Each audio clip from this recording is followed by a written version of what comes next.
Death to phonetic symbols when learning English pronunciation. 15 years of teaching and I have never used these symbols. This is some weird Latin or Greek bullshit and I don't know what they mean. Let me give you some examples of why I don't use them. First of all, I just don't think they're accurate. They don't represent the sounds that people are actually making.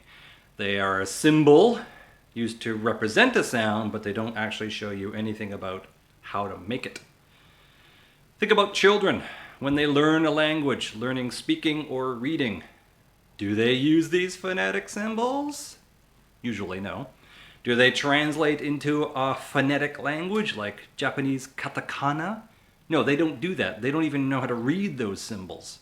They just listen to what their parents are saying and repeat and mimic and then experiment immediately. Doesn't matter if they're wrong. They don't even care. They don't know if they're wrong. The parents and teachers will tell them when they're wrong. That's called error correction. When they're close, when they're accurate, give them some praise. It's like the bad words, the really bad words in English. If you say shit or asshole in front of a child, what do they do immediately? They say it back. He said shit. He said asshole. Mom, you're an asshole.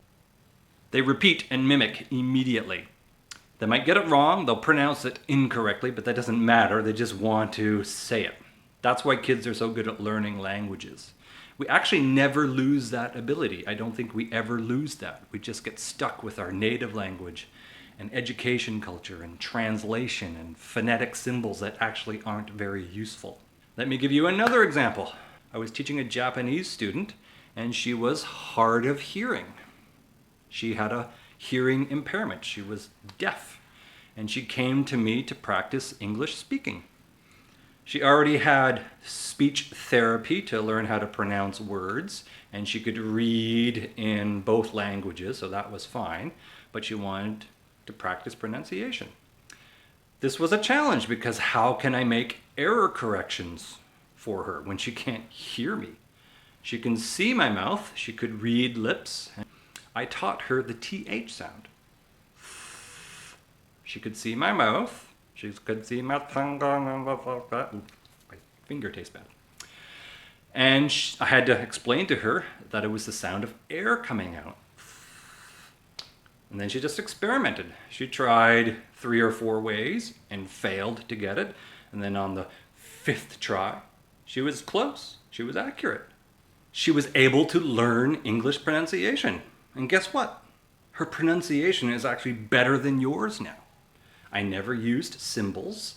I never used Japanese katakana. She got pretty good. So I don't want to hear any of my students complain. Teacher, we don't have this sound in Portuguese.